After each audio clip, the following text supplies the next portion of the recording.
ক'ৰবালৈ যদি ফুৰিবলৈ ওলাই যাওঁ ৰাজপথত বিভিন্ন ধৰণৰ গাড়ী দেখা পাওঁ মাৰুতি টাটা হুণ্ডাই মহিন্দ্ৰা ইত্যাদি বিভিন্ন ধৰণৰ গাড়ী বহুতে গাড়ীয়ে গাড়ী লাক্সাৰী সকলোৰে ঘৰে ঘৰে একোখনকৈ লাক্সাৰী গাড়ী এতিয়া আজি জানিবলৈ চেষ্টা কৰোঁ আহক এই লাক্সাৰী গাড়ীবিলাকৰ ইতিহাস কেনেকৈনো গাড়ীৰ সৃষ্টি হৈছিল কেনেকৈ গাড়ী ব্যৱহাৰ কৰিছিল ইত্যাদি বিভিন্ন কথা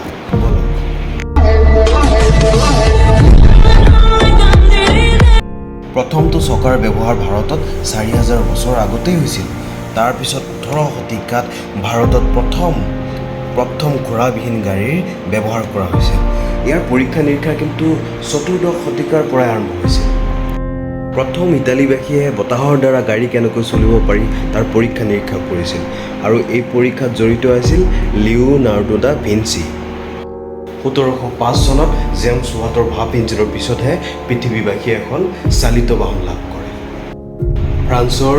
নিকোলাছ জোচেফ কুকনুটে ১৭৬৯ চনত প্ৰথমে তিনিচকীয়া বাহন এখন ভাপ ইঞ্জিনেৰে ব্যৱহাৰ কৰি চলাইছিল আৰু এইখনকৈ প্ৰথম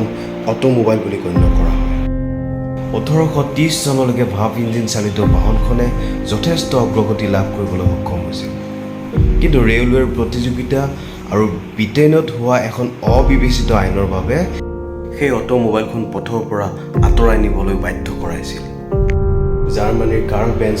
আৰু গটলিব ডেইমলাৰে আজি আমি জনা মটৰ উদ্যোগৰ ভেটি স্থাপন কৰিছিল ১৮৮৫ চনত বেঞ্জে প্ৰথমে পেট্ৰল ইঞ্জিনৰ আৱিষ্কাৰ কৰে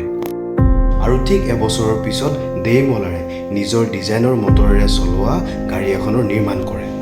আমেৰিকাত ভাপ চালিত গাড়ী নিৰ্মাণ কৰা ৰেনছম অল্ডছে ১৮৮৭ চনত গেছলিন ইঞ্জিনেৰে চলোৱা এখন মটৰ গাড়ী নিৰ্মাণ কৰিছিল ১৮৯২ চনত আমেৰিকাৰ চাৰ্লছ টুৰীয়ে পেট্ৰল ইঞ্জিনেৰে চলোৱা গাড়ীৰ বগী নিৰ্মাণ কৰিছিল ১৮৯৩ চনত হেনৰী ফৰ্ডে অটোমোবাইল নিৰ্মাণৰ এক বিপ্লৱিক পৰিৱৰ্তন আনিছিল পিছলৈ হাৰ্বাৰ্ট অষ্টিন আৰু উইলিয়াম মৰিছে ব্ৰিটেইনত এই ব্যৱস্থাৰ প্ৰৱৰ্তন কৰিছিল মটৰ চালিত ৰাজহুৱা পৰিবহণৰ আৰম্ভণি হৈছিল ১৮৩০ চনত ব্ৰিটেইনৰ ছাৰ গ'ল ৱৰ্ফি গাৰ্নিয়ে বাছ হিচাপে কাম কৰিবলৈ ভাপ ইঞ্জিনেৰে চলোৱা এটা বৃহৎ ষ্টেজ কোচৰ ডিজাইন কৰিছিল ১৮৯৬ চনত গটলিব ডেইমলাৰে প্ৰথমখন ট্ৰাকত ৪ হৰ্চ পাৱাৰৰ ইঞ্জিন ব্যৱহাৰ কৰিছিল উদ্দেশ্য আছিল গধুৰ বোজা কঢ়িয়াই নিয়াৰ আৰু ১৯২০ চনলৈকে ট্ৰাকৰ থেচিছত লগোৱা বাছৰ বডিটো আছিল আৰু ১৯২১ চনতহে আমেৰিকাত বিশেষকৈ বাছৰ বাবে চেচিছ নিৰ্মাণ কৰা হৈছিল ভাপ আৰু গেছলিনত চলা দুয়োখন গাড়ী ভাৰতত আৱিৰ্ভাৱ হোৱাৰ আগতেই বিকশিত হৈছিল ১৮৯৭ চনত কলিকতাৰ বাসিন্দা এজনে প্ৰথমখন গাড়ী ভাৰতলৈ আনিছিল সেই বছৰতে বায়ুচালিত টায়াৰৰ বম্বেত প্ৰথম আৱিৰ্ভাৱ হয় আৰু ডানলপে এটা কাৰ্যালয় খুলি দিয়ে পিছৰ বছৰত বম্বেত ৪খন গাড়ী আছিল এখন আছিল জামছেদজী টাটাৰ আৰু বাকী 3খন পাৰ্চি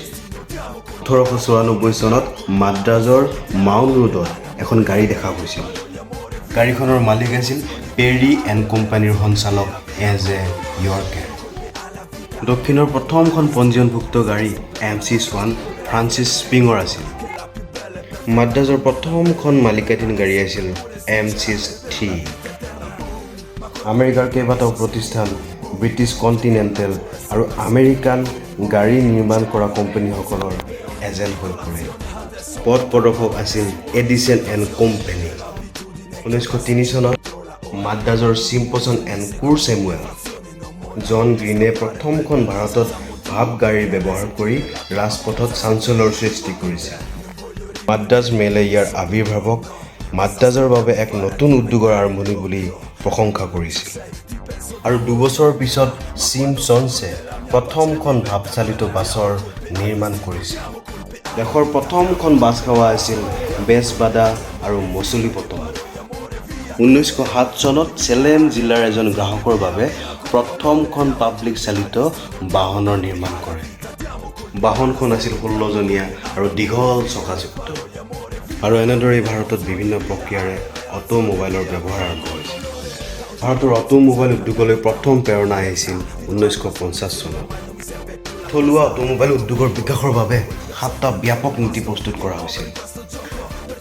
কেঁচা মাল উপাদান আৰু বাহনত 100%লৈকে থলুৱা সামগ্ৰীৰ প্ৰগতিশীল বৃদ্ধি, আমদানিৰ পৰা সুৰক্ষা, সুস্থ ঘৰুৱা প্ৰতিযোগিতা, একাধিক মডেল আৰু গ্ৰাহকৰ পচন্দ, বিশ্বৰ আগশাৰীৰ প্ৰস্তুতকাৰীসকলৰ সৈতে প্ৰতিযোগিতা, উত্তম আন্তঃৰাষ্ট্ৰীয় মানদণ্ডৰ গুণগত মান, বিশেষ ক্ষেত্ৰৰ বাহিৰে বিদেশী ইকুইটি অংশগ্ৰহণত 49% সীমাবদ্ধতা। আৰু এই ধৰণৰ নীতিৰে ভাৰতবৰ্ষত বিভিন্ন ধৰণৰ অটোমোবাইল উদ্যোগৰ আৰম্ভণি হ'ল, দুচকীয়া বাহনৰ উদ্যোগৰ আৰম্ভণি হ'ল। এতিয়া ৰাজপথত বিভিন্ন ধৰণৰ নামী দামী গাড়ী, দামী বাইক সকলোবোৰ আমি ভাৰতীয় কৰিবলৈ পাৰি আছোঁ। মোৰ এই ভিডিঅ'টি চাই যদি আপোনালোকে ভাল পাইছে বা সামান্য অকণ জ্ঞানো মই গাড়ীৰ ওপৰত দিবলৈ সক্ষম হৈছোঁ, তেতিয়াহ'লে মোৰ ভিডিঅ'টিত লাইক, কমেণ্ট আৰু শ্বেয়াৰ কৰিব। লগতে মোৰ ইউটিউব চেনেল ৰাণাছ ৱৰ্ল্ড ছাবস্ক্ৰাইব কৰি দিব। Thank you, bye by.